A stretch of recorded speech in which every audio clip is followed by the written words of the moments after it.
The rain was falling hard that Friday night as Marina drove home from work. The streets were empty, and she just wanted to get home, take a hot shower, and forget the exhausting week at the office.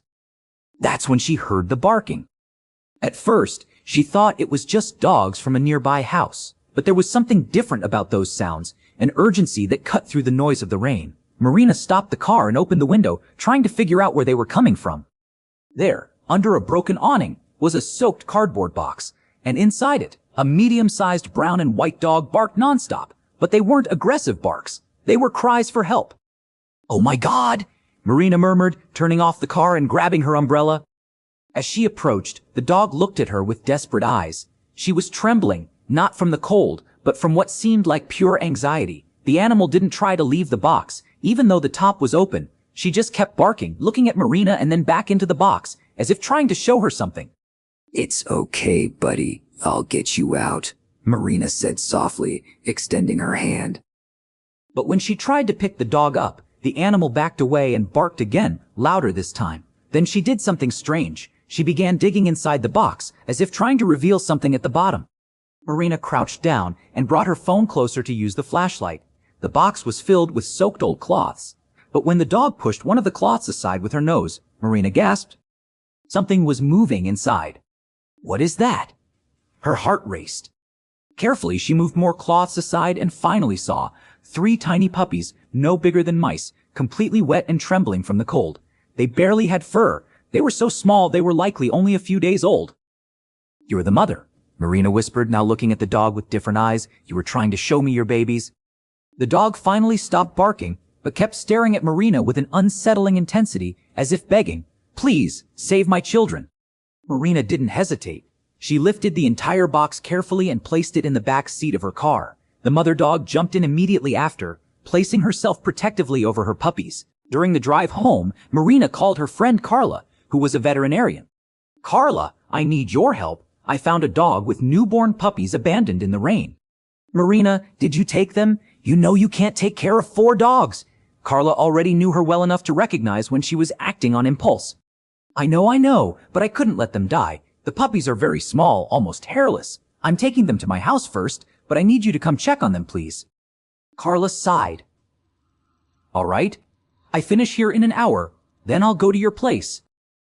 At home, Marina prepared an improvised space in the laundry room. She lined a clean, larger box with dry, warm towels she heated in the dryer. Carefully, she moved the puppies into their new nest. The mother dog watched every movement closely but didn't show any aggression. It was as if she understood Marina was helping. "You must be starving," Marina said, heading to the kitchen. She didn't have dog food, so she cooked rice with shredded chicken and offered it to the dog in a deep bowl, along with a big bowl of water. The animal devoured everything in seconds, confirming she had probably gone days without eating. While the dog ate, Marina took the chance to examine the puppies more closely. They were so fragile, so vulnerable. 2 were brown like their mother and 1 was almost entirely white. She dried them gently with soft towels. That was when she noticed something strange. At the bottom of the original box, still wet and sitting in the corner of the laundry room, there was something she hadn't seen before.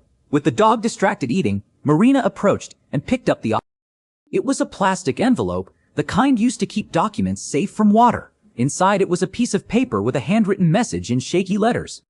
"Please take care of her and the puppies. Her name is Luna. She is 3 years old. The puppies were born 4 days ago. I can't take care of them anymore. I am sick and going to the hospital. I have no family. Luna is all I have, but she deserves a chance to live. The puppies too. Please don't separate them. Luna is a good mother. I'm sorry for doing this. Forgive me." Marina felt her throat tighten. She looked at Luna, who was now back in the box, lying on her side to nurse her puppies. "Your owner loved you," Marina whispered. "He must be suffering so much to have done this." But something bothered her. The message said the puppies were only 4 days old, but the owner was going to the hospital. Had he managed to leave them somewhere safe, or had something happened to him? When Carla arrived, she examined Luna and the puppies carefully. "She's malnourished and dehydrated, but strong. The puppies are doing well, considering the circumstances. But Marina," Carla hesitated, "did you notice that one of the puppies is different?" "Different how?" "Look closely at the white puppy." Marina leaned in and observed. The white puppy was a little smaller than the others, and its features were different. "He's not the same breed as the mother," Carla explained. Actually, looking more closely, Luna seems to be a mixed breed dog with some pit bull in her. But this white puppy, he looks like he has features of a Labrador or a Golden Retriever. But how is that possible? Aren't they from the same litter? Carla examined the 3 puppies more carefully under the light. Marina, these 2 brown puppies are definitely Luna's. But this one, she gently picked up the white puppy. He's about the same age, but look at the bone structure, the muzzle, the texture of the little fur he has. This puppy is not Luna's. Then why was he in the box with her? That's the question we need to answer. Marina showed Carla the note, and she read it carefully. Maybe the owner found this puppy and put him with Luna so she could nurse him too, Carla suggested. But something didn't sit right with Marina. She looked again at Luna, who watched the 2 women closely. Luna wasn't just protective of her own puppies, she was protective of the white one as well. Wait. Marina suddenly had an idea. I'm going to check social media to see if there are any missing dog alerts in the area. She grabbed her phone and began searching. After a few minutes, she found something that made her heart race. Carla, look at this. It was a post from 3 days ago in a local group. Missing. Luna, mixed pit bull, brown and white, 3 years old, very gentle. She was pregnant and disappeared 2 days before giving birth. Reward for information. Urgent. Owner hospitalized and very worried. There was a picture. It was Luna. Oh my God, Carla whispered. The owner didn't abandon her. Ran away. Marina continued reading the comments. There were updates from the owner, posted by someone helping him at the hospital. Day 1, Luna still hasn't shown up. I'm in chemotherapy and very weak, but I can't stop thinking about her. Day 2, someone saw a dog like her near the park, but when they checked, she had run off. Day 3, the puppies must have been born by now. Please, if anyone sees Luna, she might be with her newborns. Help me find her. The last update was from today, only a few hours earlier. I had to stop searching. Too sick. If anyone finds Luna, please take care of her. I'm sorry for everything. Marina felt tears forming. He didn't abandon her, Carla. He's been looking for her, but he's too sick to continue. But wait, the note? Why would there be a note if he didn't put her there? Marina looked at it again. The handwriting was shaky, yes, but when compared to his posts, the handwriting is different, she concluded. Someone else found Luna, wrote the note, and left her on the street. Carla frowned. But who would do that? And why add a puppy that isn't hers? Marina kept searching.